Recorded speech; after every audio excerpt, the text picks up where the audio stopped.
बिना टोकन लिए कहां से भीतर चले जा रहे हैं आप? शहर के बीचों बीच मौजूद उस नाश्ते की दुकान में बहुत ज्यादा भीड़ लगी थी और एक आदमी बिना टोकन लिए दुकान के भीतर जाने की कोशिश कर रहा था।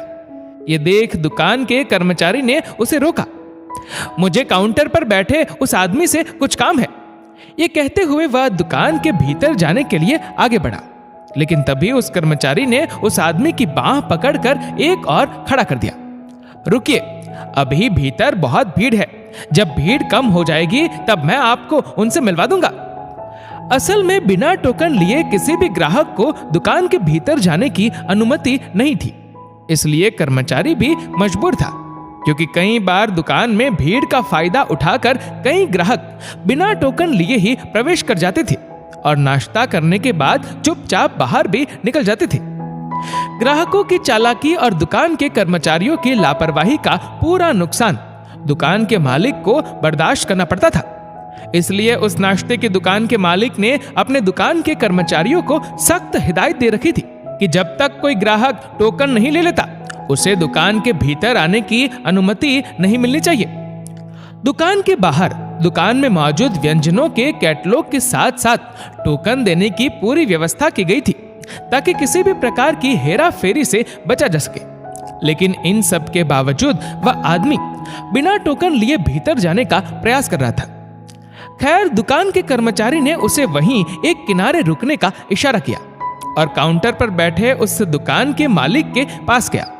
दुकान के कर्मचारी ने दुकान के बाहर खड़े उस शख्स की ओर इशारा किया और बताया कि वह आदमी आपसे कुछ कहना चाहता है।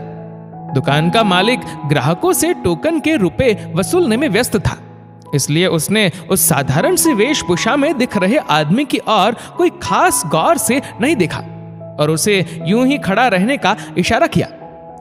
वह आदमी दुकान के बाहर एक और अपनी जगह पर खड़ा रहा और उस दुकान की भीड़ कम होने का इंतजार करता रहा। जब दुकान की भीड़ कम हुई तो काउंटर पर बैठे उस दुकान के मालिक की नजर उस आदमी पर दोबारा गई। दुकान के मालिक ने उस आदमी को भीतर आने का इशारा किया। कहिए, क्या बात है? आप मुझसे कुछ कहना चाहते हैं? उस आदमी ने अपनी जेब में हाथ डालकर एक 500 का नोट निकालकर काउंटर पर रख दिया। मैं अभी थोड़ी देर पहले आपकी दुकान पर नाश्ता करने आया था और टोकन के लिए मैंने आपको 200 रुपए का नोट दिया था। दुकान में भीड़ बहुत ज्यादा थी और मैंने ध्यान भी नहीं दिया।